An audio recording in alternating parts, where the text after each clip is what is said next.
The warm Moroccan sun peeked through the kitchen window, casting a golden glow on the colorful tiles that lined the walls. Aisha, an 8-year-old girl with light brown skin and sparkling brown eyes, stood on her tiptoes to reach the countertop.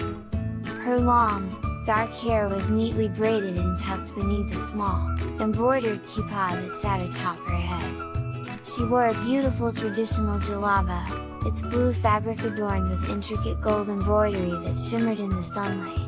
The kitchen was alive with activity as Aisha's family bustled about, preparing for the upcoming Hanukkah celebration. The air was thick with the aroma of spices, cinnamon, cardamom, and saffron, creating a fragrant symphony that made Aisha's mouth water. Colorful bowls filled with dates, almonds, and honey lined the countertops, waiting to be transformed into delicious treats. Aisha's eyes widened with excitement as she watched her grandmother, a woman with silver hair and kind eyes, pull out a well-worn recipe book. "Aisha, my dear," her grandmother called, beckoning her closer. "Come, let me show you how to make sponge." Aisha skipped over, her jalaba swishing around her ankles. She stood beside her grandmother, who wore a similar jalaba in deep purple, adorned with silver threading. The older woman's wrinkled hands moved with practiced ease as she began to mix the dough for the traditional Moroccan donuts.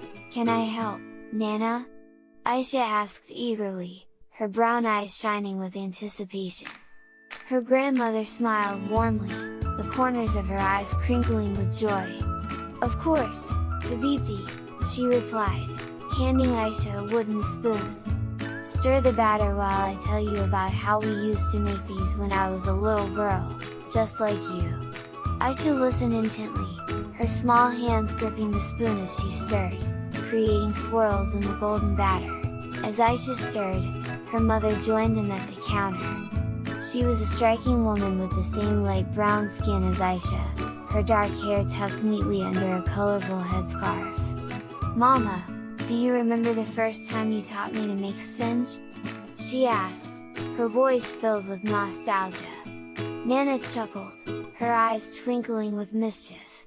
"Oh yes, you were so eager that you dropped an entire tray of dough on the floor."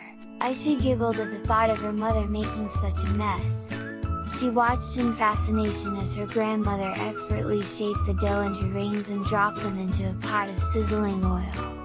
The kitchen filled with the irresistible aroma of fried dough, making Aisha's stomach rumble with hunger.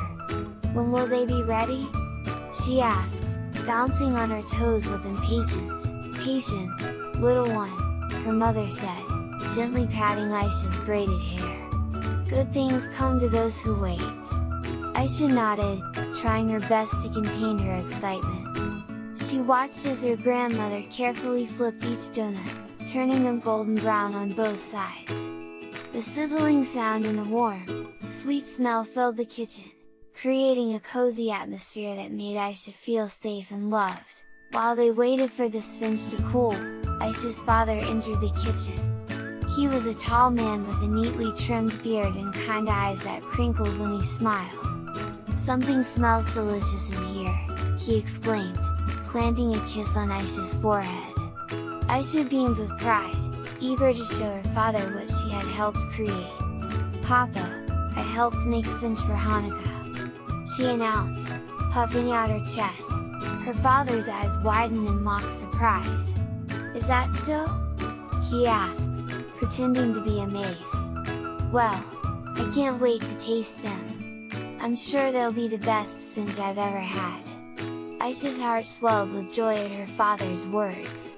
She watched as he joined her mother at the stove, helping to prepare another traditional treat, honey-coated almonds that glistened like jewels. As the family worked together, Nana began to hum a traditional Moroccan tune. Soon, everyone joined in, their voices blending in harmony as they sang and cooked. Aisha felt a warmth in her heart that had nothing to do with the heat from the stove. She looked around at her family, all dressed in their colorful jalabas, working side by side, and felt an overwhelming sense of love and belonging. Finally, it was time to taste the sponge. Aisha's grandmother sprinkled them with sugar and handed one to Aisha. The donut was still warm, and the sugar sparkled like tiny diamonds. Aisha took a big bite, her eyes closing in delight as the sweet, fluffy pastry melted in her mouth. "It's perfect!" she exclaimed, her voice muffled by the donut. Her family laughed, each taking a spinach and savoring the fruits of their labor. As they enjoyed their treats, Aisha's mother began to set the table for dinner.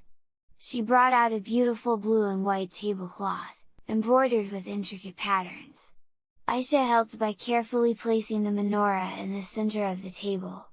Its polished silver surface gleamed in the fading sunlight that streamed through the kitchen window. "Aisha, would you like to light the first candle tonight?" her father asked, handing her a box of matches. Aisha's eyes widened with excitement. "Really? I can light the shamash?" she asked, hardly believing her ears. Her parents nodded, smiling at her enthusiasm. As the sun began to set, casting a warm orange glow across the kitchen, the family gathered around the table. Aisha carefully lit the shamash, her small hands steady as she held the match. She recited the blessings she had practiced, her voice clear and confident. As the candle flickered, casting dancing shadows on the walls, Aisha looked around at her family. Her grandmother's eyes shone with pride, her mother and father stood arm in arm, smiling warmly. The kitchen was filled with the aroma of spinach and honey-coated almonds, the sound of laughter and love. In that moment, surrounded by the warmth of family and tradition, Aisha felt truly happy. She knew that this Hanukkah, filled with the joy of cooking together and sharing in age-old traditions, would be one she would remember forever.